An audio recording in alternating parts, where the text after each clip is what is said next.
today and I can get education, how I can go and have a bath.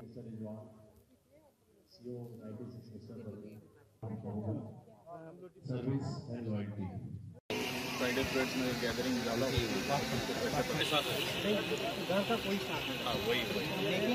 पशनाइन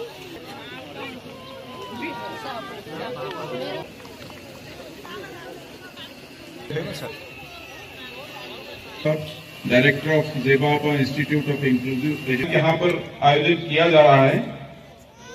इसको spinal cord injury हुई गोली लगने के बाद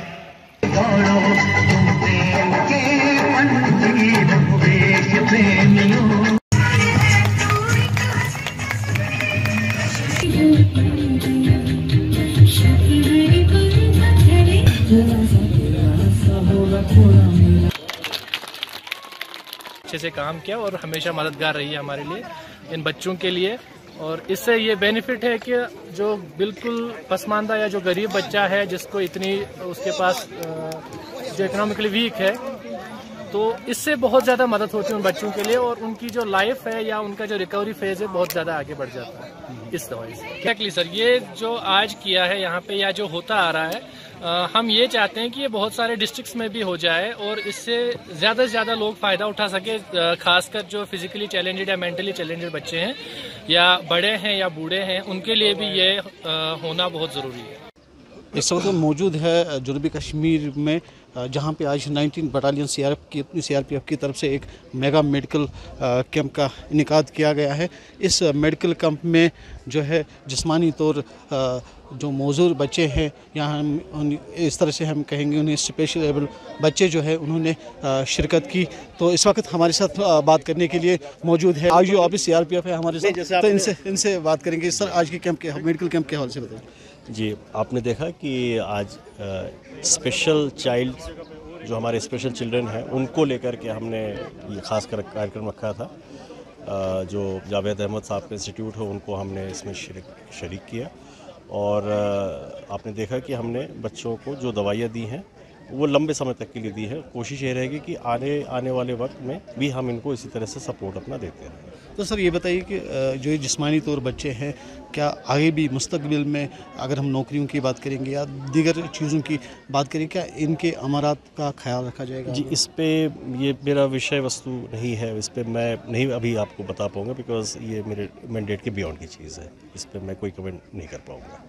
तो सर ये बताइए कि जिस तरह के सीआरपीएफ जवानों ने यात्रा की हिफाजत की है, तो उन जवानों के लिए क्या पैगाम रहेगा और किस तरह से आप उनको हौसला अफजाई देंगे? जी, हम शुक्रगुजार हैं और उनकी जो मेहनत है, उनके जो हार्ड वर्क है, उसको हम उचित तरीके से रिकॉग्नाइज़ करेंगे और करते आए और आगे भी करते रहेंगे।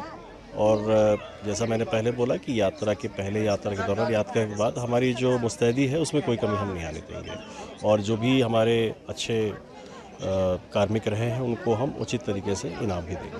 तो सर ये बताइए कि यहाँ के यूथ को एंगेज करने के लिए क्रिकेट या बाकी चीज़ें जो है, जितने भी खेल के सामान हैं, मुराद है, तो उसको बढ़ावा देने के लिए किस तरह की प्रोग्राम? जी, हमारी तमाम यूनिट्स में आप देखेंगे, चाहे नॉर्थ कश्मीर में हो या साउथ कश्मीर में, हम विभिन्न प्रकार के खेल प्रतियोगिताएं हम कराते हैं। स्पोर्ट कंपटीशन, चाहे वो क्रिकेट हो, चाहे वो फुटबॉल हो।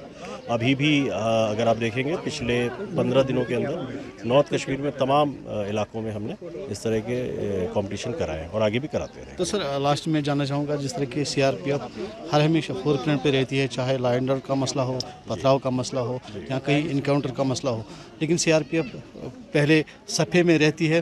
तो उन नौजवानों के लिए रिसेंटली सीआरपीएफ ने जो है नई गाड़ियाँ लाई है, कुछ उस तरीके से की गाड़ियाँ लाई है जिनसे जो सीआरपीएफ का जवान है बिल्कुल सेफ रहता है। तो उस हवाले से बताइए।